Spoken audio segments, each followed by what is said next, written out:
The film begins with this powerful goddess named Deji.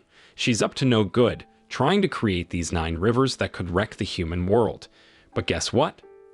Her plans get messed up when a tough warrior called Yang Jian and his teacher, Yuding, show up.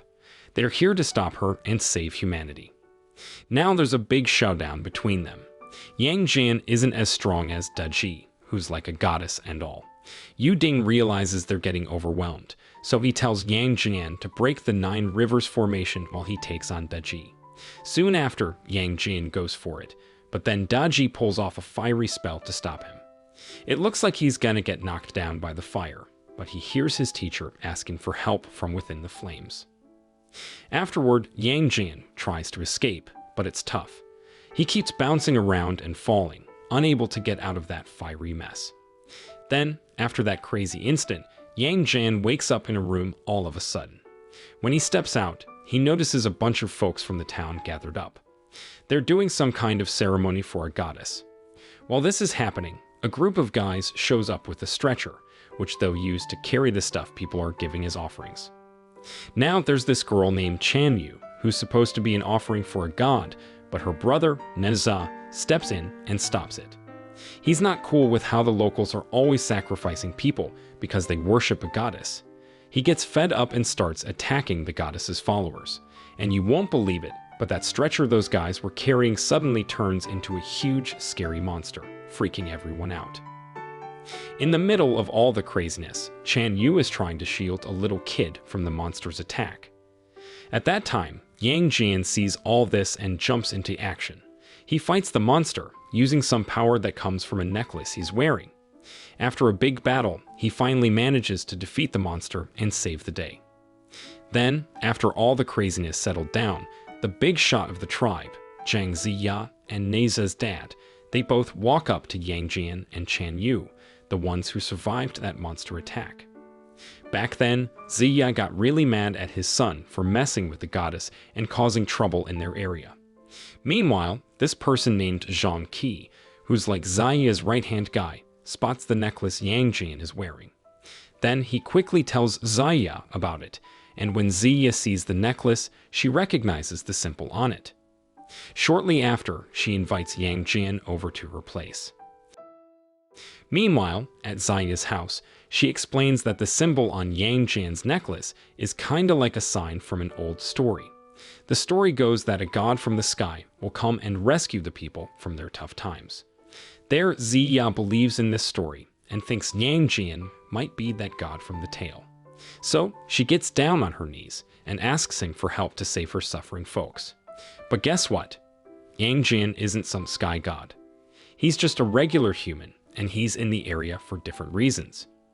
Then, without really listening to what Yang Jian was saying, Ziya pulled out a painting.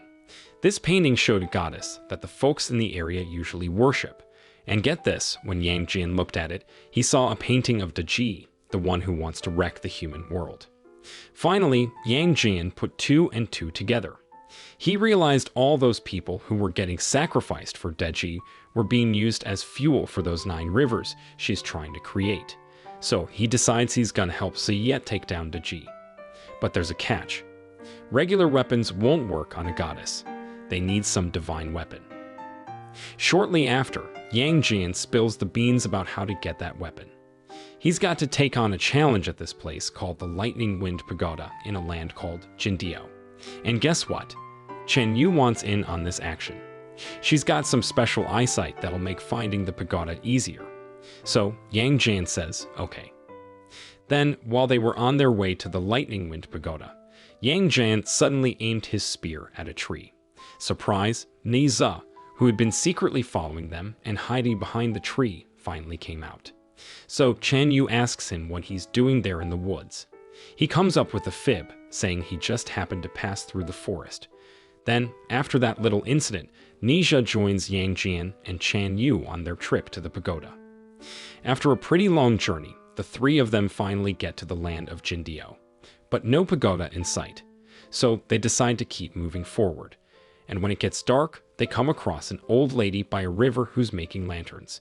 They think about buying one to light their way at night, but the old lady says these lanterns can show a person's deepest desires.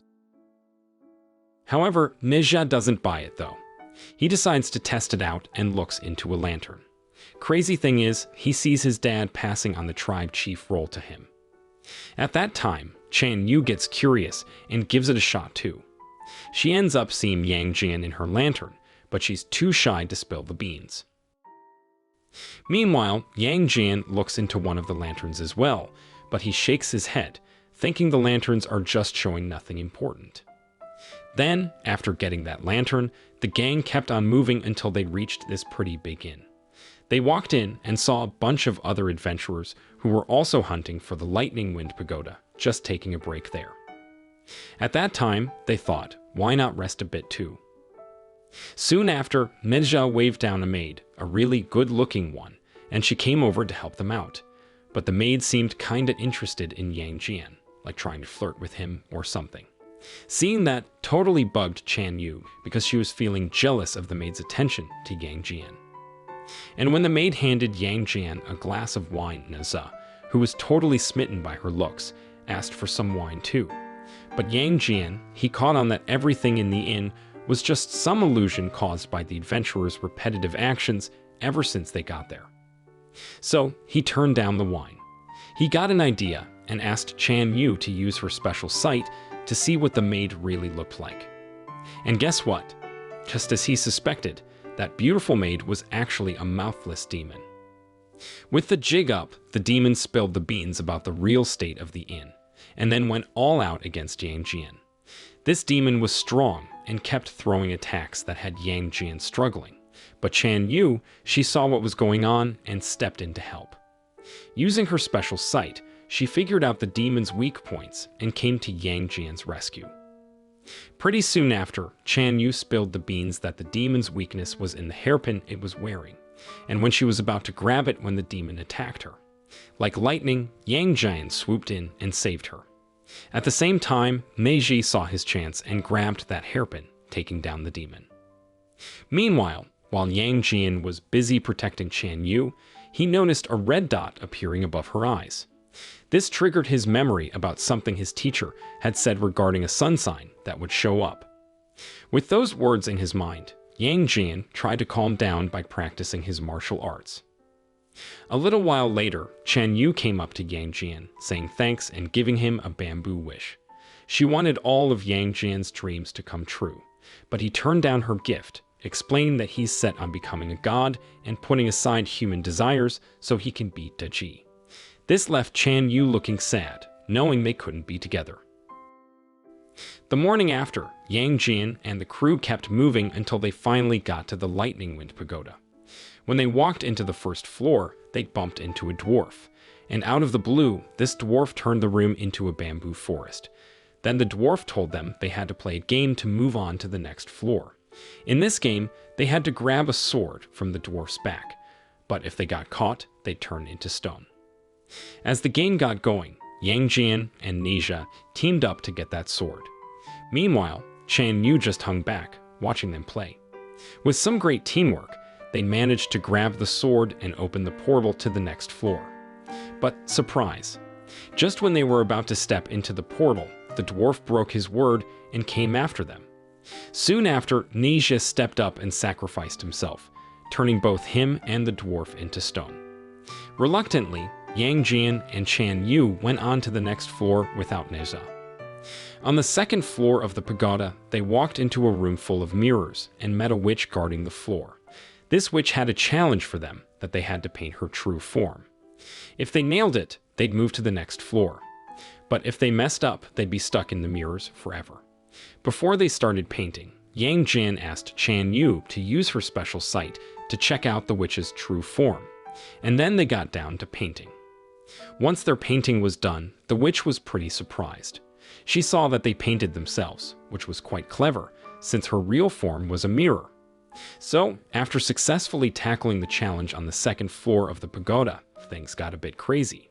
But then, the room started falling apart. At that time, Yang Jian urged Chan Yu to hurry to the portal on the next floor, but she got stuck halfway. So, she told Yang Jian to let go of her hand and keep going without her. Soon after, Yang Jian continued on to the very last floor of the pagoda. Here, he had to take down a guardian to get a divine weapon. Before the fight began, this guardian gave him a choice of divine weapons, but no matter how hard he tried, Yang Jian just couldn't beat the guardian. He ended up flat on the ground. Meanwhile, Chen Yu, who was stuck in the mirror room, ran into the witch again. Thanks to her special sight, she'd seen the witch's true form before, and in return, the witch showed Chen Yu her true self as a gift. On the flip side, Yang Jian was in a tough spot while battling the guardian, even though he tried every divine weapon the guardian had offered. He thought for a bit, and then decided to embrace all his feelings and desires. This gave him the strength to get back on his feet, fight the guardian, and snatch his spear.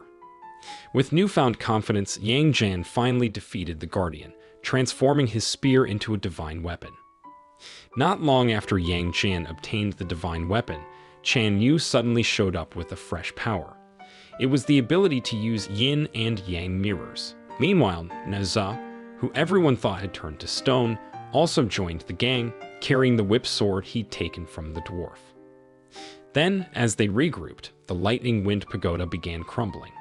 So, the trio dashed out, thanks to Chen Yu's teleportation ability. Outside, they found Deji waiting for Yang Jian. Soon after, a massive battle kicked off between the goddess and the three warriors. Despite teaming up and wielding divine weapons, they still couldn't take down Deji. Then, when Yang Jian was struggling, Deji seized the chance to attack him. However, Chen Yu wasn't about to stand by and watch.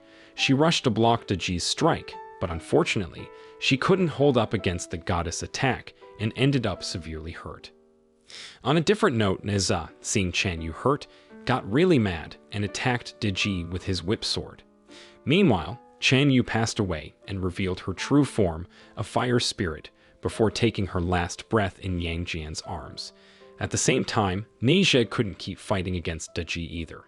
After getting hit by a bunch of attacks from the goddess, Neija died too. And before Yang Jian could get revenge for his fallen friends, something extraordinary happened. Chen Yu's spirit turned into fire and merged with him. Turns out, this woke up his third eye, and he transformed into a god known as God Erling. With his new godly powers, he easily smashed the 9 Rivers formation and took down Deji without much trouble. At that time, Deji got desperate and tried to call her sisters for help, forming a massive Azura statue. But even with that, she couldn't match the strength of Yang Jian, now the Erling god. Eventually, Yang Jian shattered the giant Azura statue. In the end, a man who turns out to be Deji's teacher comes in to punish her and her sister. He locks them inside a painting as a consequence of their chaos. This teacher then leaves a message for Yang Jian, telling him to use his divine abilities to help humanity, and that's how the film wraps up. The moral lesson from this film is always double-check if your potential date is actually a mouthless demon before accepting their offer of wine and a romantic evening in a bamboo illusion forest.